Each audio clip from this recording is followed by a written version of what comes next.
ఓం నమః శివాయ. ఓం నమో నారాయణాయ. నరదృష్టి నివారణ కాళభైరవాయ నమో నమః. అక్షర తులాభార నవగ్రహ దేవతాభ్యో నమో నమః. హరి ఓం.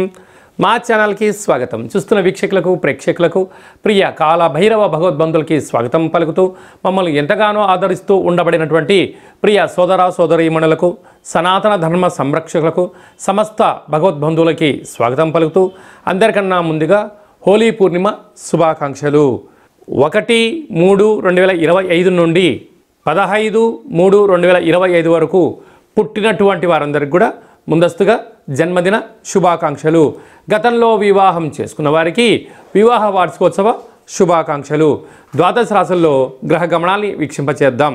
వృషభ రాశిలో దేవగురు బృహస్పతి సంచార స్థితి, మిథున రాశిలో కుజ భగవానుడు సంచార స్థితి, కన్య రాశిలో కేతు భగవానుడు సంచార స్థితి, కుంభరాశిలో ఏడాది తర్వాత రవి మరియు శని భగవానుడు యొక్క సంచార స్థితి, మీనరాశిలో బుధుడు శుక్రుడు రాహు సంచార స్థితితో ద్వాదశ రాశుల్లో గ్రహ గమనాలు ఈ విధంగా ఉన్నాయి. కన్యరాశి వారికి హోళికా పూర్ణిమ సందర్భంగా దోష ప్రభావాన్ని ఎలా తొలగించుకోవాలి, ఐశ్వర్యానికి ఎలా స్వాగతం పలకాలో ఈ వీడియోలో సవివరంగా సంపూర్ణంగా తెలుసుకుందాం. కన్యరాశిలో ఏ నక్షత్రాలు వస్తాయి అనగా ఉత్తరా నక్షత్రంలోని 2, 3, 4 పాదాలు, హస్తా నక్షత్రంలోని 4 పాదాలు, చిత్తా నక్షత్రంలోని 1, 2 పాదములు కలిపితే కన్యరాశి. చాలామందికి పుట్టినటువంటి కాల సమయంలో డేట్ ఆఫ్ బర్త్ సక్రమంగా లేని కారణం వలన పేరు యొక్క మొదటి అక్షరాన్ని అనుసరిస్తూ ఆ రాశిని తెలుసుకునే ప్రయత్నం చేద్దాం.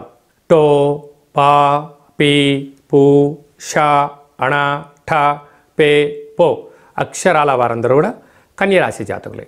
కన్యరాశి యొక్క అధిపతి బుధ భగవానుడు. వీరికి రాశిలోనే కేతు సంచార స్థితి ఉండడం, 30 సంవత్సరాల తర్వాత విశేషంగా 6వ స్థానంలో రవి చేత శని భగవానుడు సంయోగ సంచార స్థితి ఉండడం చాలా అరుదుగా జరుగుతూ ఉంటుంది.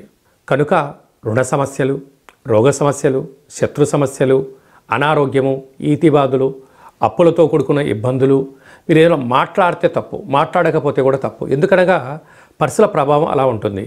అంటే గతంలో మీరు ఏదైనా ఇబ్బంది చేసినప్పుడు అవి ఇలాంటప్పుడు డెవలప్ అవ్వడం, మీరు గతంలో అలా చేశారు కనుకనే నీకు ఇప్పుడు శిక్ష అని చెప్పి వాళ్ళు చెప్తూ ఉంటారు.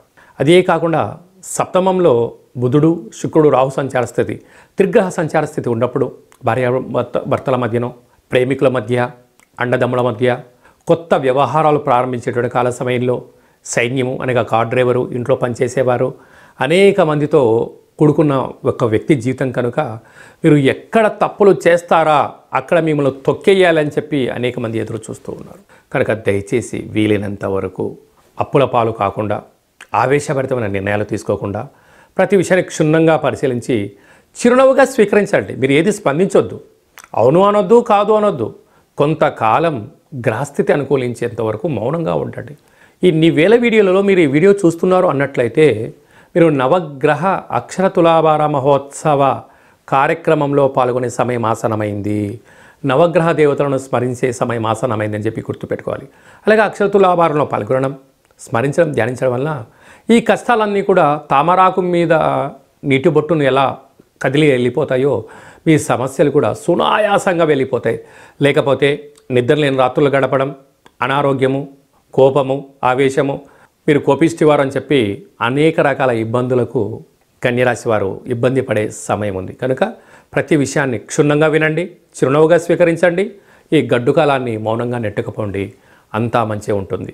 స్వయం వృత్తులు, సేవారంగాలు, హోటల్ వ్యాపారాలు, చేతి వృత్తులు, అలాగే సాఫ్ట్వేర్, హార్డ్వేర్, యానిమేషన్స్, క్రియేటివిటీ రంగాలుగా ఉండబడిన వారికి ఓపిక చాలా అవసరం అని చెప్పి గుర్తుపెట్టుకోగలగాలి. ఈ మార్చి మాసంలో అలాగనే పాల్గొన మాసంలో ముఖ్యమైనటువంటి తిథుల గురించి క్లుప్తంగా సవివరంగా సంపూర్ణంగా తెలుసుకుందాం. 6వ తారీఖున 3వ నెల 2025వ తారీఖున అక్షయ కాళభైరవాష్టమి.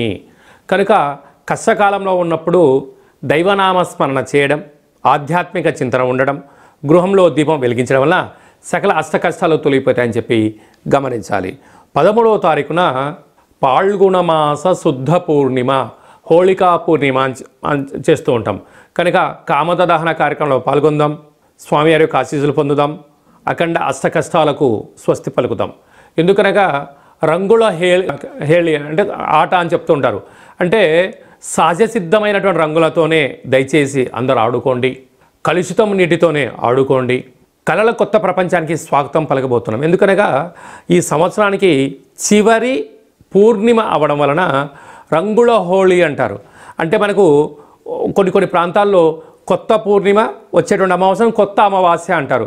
అంటే పాతదనానికి వీడుకోలు పలుకుతూ కొత్తదనానికి స్వాగతం పలుకుతూ ఉంటూ ఉంటాం.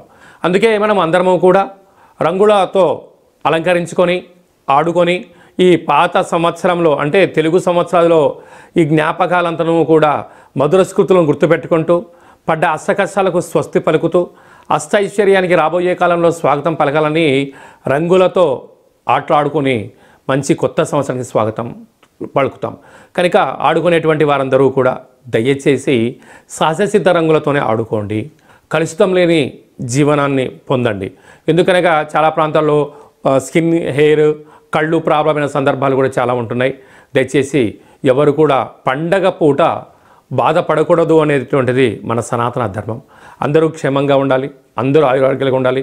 పాత సంవత్సర పూర్ణిమకు వీడుకోలు పలుకుతూ కొత్త ఉగాది పండుగకు స్వాగతం పలుకుతూ కనుక మనమందరం కూడా వీలైతే శ్రీ రమా సహిత సత్యనారాయణ స్వామి వ్రత పూజ కార్యక్రమంలో పాల్గొనడం, దత్తాత్రేయ స్వామి యొక్క దర్శనం, శివాలయంలో పూజా కార్యక్రమం, కాళభైరవ హోమంలో పాల్గొనడం వలన సకల అష్ట కష్టాలన్నీ తొలగిపోయి కొత్త సంవత్సరానికి స్వాగతం పలకబోతున్నాం.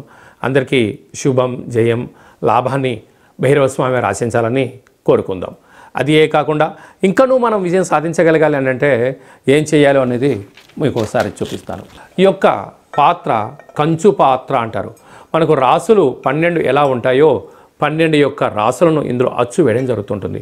ఈ పాత్రను మనం ఇంట్లో ఉంచుకొని ప్రతిరోజు ఉదయం పూజ చేసిన తదనంతరము సూర్య నమస్కారం చేసిన తదనంతరము ఇలా శబ్దం చేస్తే ఓంకార శబ్దం రావడం జరుగుతుంది.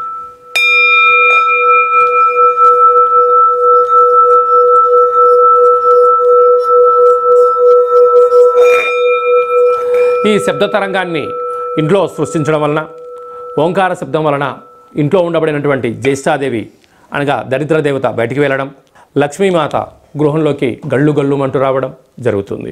కనుక ఈ కాళభైరవ స్వామికి అక్షయపాత్ర, కాళభైరవ స్వామికి పిరమిడ్ను, డాలరు, కంకణము మీకోసం ప్రత్యేకంగా కాళభైరవ హోమాన్ని చేయించి వీడియో కాల్ ద్వారా చూపించి 27 రకాల వస్తువులతో దిష్టి తీయించడం జరుగుతుందని చెప్పి కూడా గమనించాలి.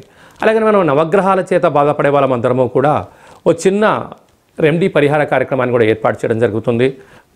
కళౌ వెంకటేశ్వర అంటారు. అంటే కలియుగ కాలంలో వెంకటేశ్వర స్వామిని స్మరించిన ధ్యానించిన యోగదాయకం అని చెప్తారు. కనుక గ్రహదోషాలు సకల దోషాలు తొలగిపోయి వాటిని నశింపజేసే శక్తి భగవంతుడికి ఉంటుంది. అలాగని మనకు ప్రతి నెలలో మనకు ఆదివారము, సోమవారము, మంగళవారం అని చెప్పి 4 మంగళవారాలు, 4 శనివారాలు లేక 5 సోమవారాలు వస్తూ ఉంటాయి. ఇలాంటి కాల సమయంలో ఆదివారం పూట సూర్య భగవానునికి స్మరించడం, 27 సార్లు నామాన్ని వ్రాయడం, సోమవారం పూట చంద్రుని స్మరించడం, 27 నామాలు వ్రాయడం. ఇలాగ వారంలో 7 రోజులకు 9 గ్రహాలకు నామ ఇతి మంత్రియత అంటే నామాన్ని స్మరించడం, నామాన్ని వ్రాయడం వలన భగవంతుడి యొక్క ఆశీస్సులు మన మీద ఉంటాయి.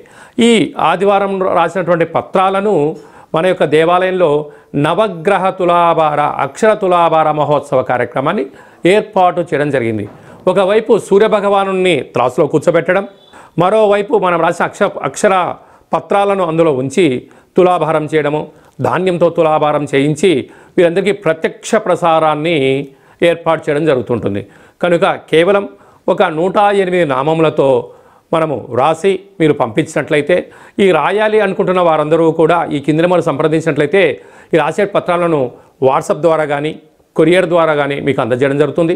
రాసిన తర్వాత మళ్ళీ ఫోటో తీసి వాట్సాప్లో పంపిస్తే సూర్యగ్రహ దోషం ఉన్నప్పుడు సూర్యగ్రహ తులాభారంలో, శని భగవాను యొక్క దోషం ఉన్నప్పుడు శని భగవాను తులాభారంలో ప్రత్యక్ష ప్రసారాన్ని వీక్షింపజేయచ్చు, భగవంతుడి యొక్క ఆశీస్సులు పొందగలరు అని చెప్పి ఒక చిన్న విన్నపం. ఎందుకనక ప్రతిరోజు నిత్య నైతిక కార్యక్రమంలో 5 నిమిషాలు భగవంతుడి కోసం కేటాయిద్దాం, గ్రహ దోషాలు తొలగించుకుందాం, ఐశ్వర్యానికి ఆనందానికి స్వాగతం పలుకుదాం అనేటువంటిది చిన్న విన్నపం. అలాగనే మీ వ్యక్తిగత జాతకం తెలుసుకోవాలనుకుంటున్నారా?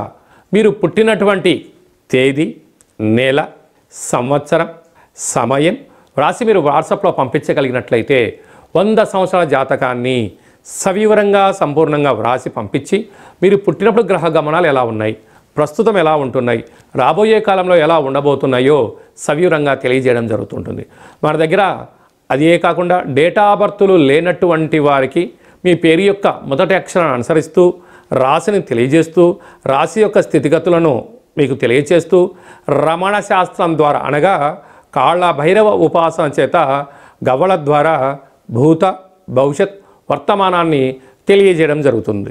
అలాగే పుట్టినటువంటి పిల్లలకు ఆధ్యాత్మికమైన నామాలు ఎలా పెట్టాలో మీరు ఏమైనా సతమతమవుతుంటే ఆ పుట్టినటువంటి సమయాన్ని రాసి పంపించినట్లయితే ఆధ్యాత్మికమైన నామాలను కూడా మీకు రాసి పంపించడం జరుగుతుంది.